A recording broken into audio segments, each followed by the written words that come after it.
ఇగోనరల్లా ఇప్పుడు ఏందయ్యా అనంటే అట్లా అట్లా అట్లా మనం జమ్మూ కాశ్మీర్ పోదాం. ఎందుకు అని అంటారా, ఎండాకాలం వచ్చింది కదా నొల్లా, ఆడ మంచు వాన పడుతుందట. ఇక ఆ మంచు వానలా మనం కూడా జరసేపు తడిచినట్టు చేద్దాము. అటెండ్గా ఏం చేద్దామంటే డైరెక్ట్ అమెరికాకు పోదాము. ఎందుకో చెప్తా గానీ రాండ్రి మరి నా ఎంబటి. వాన, మంచు వాన మన కాశ్మీర్లలో మన దిక్కు ఎండ చంపుతా అంటే ఆడ మంచు వాన పడుతుంది. అంతా ఉల్టా పల్టా కథ అన్నట్టు. అగో చెట్లేవో పుట్టలేవో చెరువులేవో చేన్లేవో ఏర్పడకుండానే ఉన్నది. ఏడ చూడు మంచే మంచు. ఇక మోకాల మోక జనాలొచ్చి ఈ మంచు వానల తడిసి మురిసి ముప్పందం అయ్యేందుకు ఒక తన్లాడుతాను రానోళ్ళ. అగ చూడుండ్రి వాళ్ళ సంబరాలు.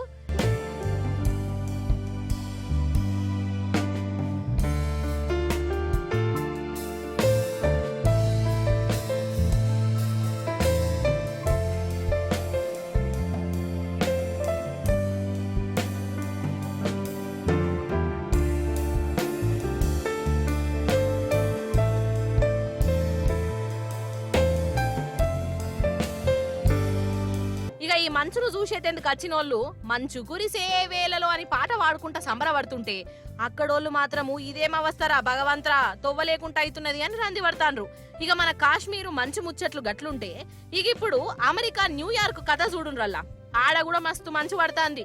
ఎంత అంటే చెరువులే గట్టగట్టుకు పోయినాయి. అయితే ఒక గుర్రం కళ్ళు మూసుకున్నదో లేకుంటే కళ్ళు నెత్తి మీద పెట్టుకున్నదో గాని చెరువులో ఉరికింది. ఇక ఆ చెరువు ఏమో ఒకటేసారి గడ్డగట్టింది. పాపం అది అండ్లనే ఇరుక్కపోయిందోల్లా.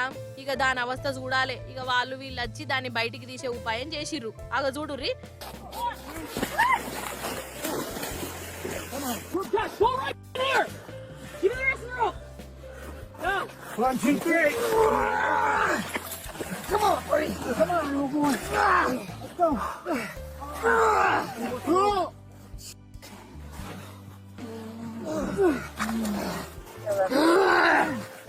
He's up.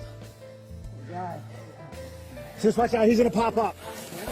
Easy. Easy. Got him right off. I got him. అమ్మయ్యా, మగధీర సినిమాల కదా ఉష్కెల ఇరుక్కపోయిన షెరిబాబును గుర్రం కాపాడినట్టు ఈడ మంచుల ఇరుక్కపోయిన గుర్రాన్ని పోలీసులు బయటికి తీసి కాపాడిర్రు.